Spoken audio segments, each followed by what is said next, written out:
Registering your SIM cards may soon become mandatory as the proposed SIM card registration bill is now up for the President's signature.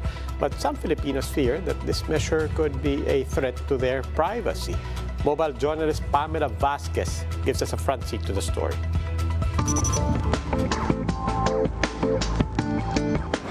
Following its ratification, Senate Bill 1310, or the SIM card registration bill, now only needs President Bongbong Marcos's signature before becoming a law. Navota City Representative Toby Tiangco, who also chairs the House Committee on Information and Communications Technology, says all retail SIM cards will be deactivated once the law is passed. It will only be activated upon your registration. Pumunta ka sa tindahan, bumili ka ng SIM, pagbebentahan ka, kaya lang hindi mo magagamit yung SIM na yun. Hanggang sa panahon na kumpletuhin mo yung registration mo, saka i-activate yung SIM na yun. Tiangco adds that those with existing SIM cards should also have these registered. Pupunta po kayo online, magsasubmit kayo ng isa sa mga valid government-issued IDs, mag-fill up kayo ng form, at pag na-register na yan, okay na yung SIM nyo. Pag hindi po kayo nag-register within 180 days, yung SIM nyo will be deactivated by the telco. Filipinos may have as many SIM cards as they need, as long as they're all registered. Tiangco notes this move will be a huge help in tracking down individuals or groups involved in tech scams and phishing. However, many Filipinos express their reservation over the proposed measure.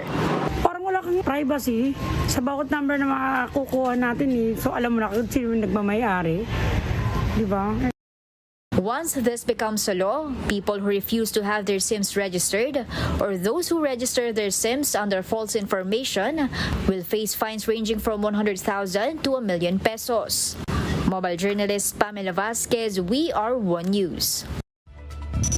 Will the proposed SIM card registration law finally see the light of day under Marcos Jr.? To share his insights with us, we have on the show technology editor and IT head of the Manila Bulletin, Art Samaniego. Art, welcome to the big story. Good evening. Good evening. All right, so this bill was vetoed the last time. I think it had largely to do with the fact that it also had the social media aspect to it. Now that has been separated, Art, and it's just the SIM card registration bill, what do you think will happen moving forward? Do you think the president will sign it? Yeah, it was vetoed 2 months after it was ratified by both Congress and Senate because of that inclusion of mandatory social media registration. So it was vetoed. Now that it was scrapped now, and eto nga talagang SIM card registration na lang. And I think the president will sign it into law.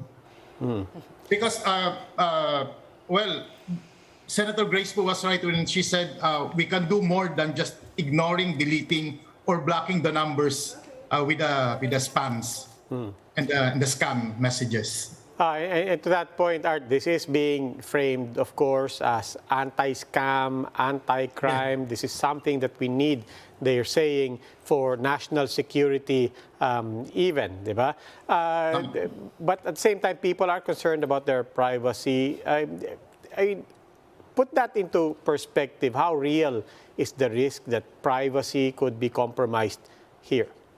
So, dati kasi, if someone sent you a fraudulent message and you got scammed by it, you have no way of tracing that person because he's using a prepaid card. So dead end na siya. Now with this SIM card registration law, we will now have a lead kung sino yung nangi-scam sa atin. So in terms of privacy, I'm ready to sacrifice a little of my privacy for security because there are a lot of scam victims who could not do anything even if they report to the law enforcement agencies kasi nga, wala, dead end na. The SIM card is prepaid and now it's now being registered, so meron na tayong hahabulin. So pwedeng magbenta yung mga naka-register na.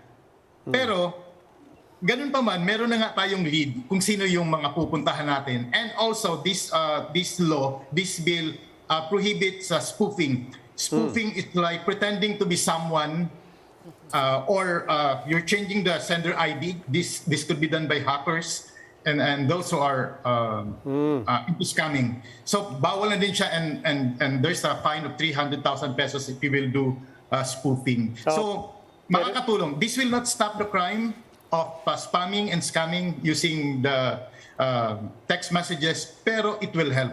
Pero yun nga yung tanong ko, Art, nabanggit mo yung spoofing. On the practicalities and the realities of technology, of how dynamic it is and how quickly it evolves and it changes, may butas ba to? Ay, in terms of kaya bang lusutan ng mga magagaling na hacker? And can they, the very fact that there's a penalty just in case you can hack your way around this, doesn't that basically suggest that there will be people who will find their way around this? Hackers will have difficult time in doing their trade now. So what I'm seeing now is that these hackers will level up. They will up their game. So ngayon they're sending SMS messages, but because of this law, they will be limited. Their actions will be limited. Pero they will level up. They will be using voice. I can see it now. It's growing problem. They will be phishing. Now it's smishing. Next, there will be phishing. Voice phishing. Actually, Art, yan nga yung gusto ko itanong sa'yo eh. Since, let's say, kasado na to, na-sign na, okay? So, let's say, mag-lessen nga itong mga smishing scams, right? So, saan naman sila pupunta? Because tinanggal yung social media registration aspect. Could that be another loophole? As Robbie was saying, ang daming butas. Let's say, wala dito mismo yung butas, but they'll find other ways kasi napaka-resourceful ng mga hacker. Yeah. So, paano yun? Since nawala nga yung other aspect, yung rider nitong law, nung original law, what do consumers have to watch out for next? No. We need to watch out for phishing. So these people will pretend to be from the bank, they will pretend to be from the government, and they will pretend to be your family members. So when you receive these kinds of call and you don't recognize the number, don't give anything. Parang din yan sa smishing. Do not give anything, do not click anything, or if that person calling you says, puntahan mo tong link na to, don't go. So there will be another bill that will be passed. This is about the social media registration naman. So I think Senator Lito Lapid is doing something about it. Pero this time I will disagree with this one, because social media needs to have a sense of anonymity for some people. So like the activists, LGBT community. Because they will be attacked. Yeah. And precisely, Art, diba, that was the reason precisely why this bill was vetoed by President Duterte. In any case, that's another can of worms. I will probably be talking about that at some point in the future. But I do want to have one last question, again, on the practicalities of implementing this SIM card registration act. Doon sa process of us registering. Yesterday, we were talking with Congressman Toby Chanco, and sinabi niya there will be systems for online registration of SIM cards. How robust and how in place and how perfected are our online Know Your Client systems? We know banks have had trouble with that. Can the telcos handle hundreds of millions of online registration where they can be confident that they know the client? I talked with the telco about this one, and they're really supportive with this law.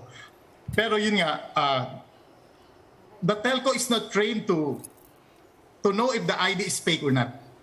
So that would be one problem. Pero naiwasan na yung first problem we're in. People would fill up a form and then submit it to the telco. So wala na yon.